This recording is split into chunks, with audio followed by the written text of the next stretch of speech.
Hi, Mami. Happy Mother's Day. Una sa lahat, ipapasalamat ako dahil celebrate na naman tayo ng Mother's Day this year. Although may pandemic at ang daming nangyari, hindi maganda this past years. But thankful ako dahil nandiyan pa kayo at buhay kayo na kasama namin kay Mami. Wala akong masasabi kundi nagpapasalamat talaga ako sa Panginoon dahil binigay ka sa amin bilang maging nanay namin na nag-alaga sa amin, Mami.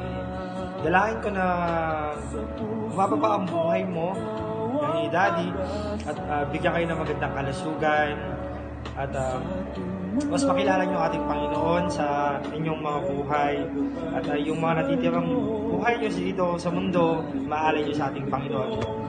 Mami, mahal na mahal kita, mahal na mahal ka namin. Maraming salamat sa lahat.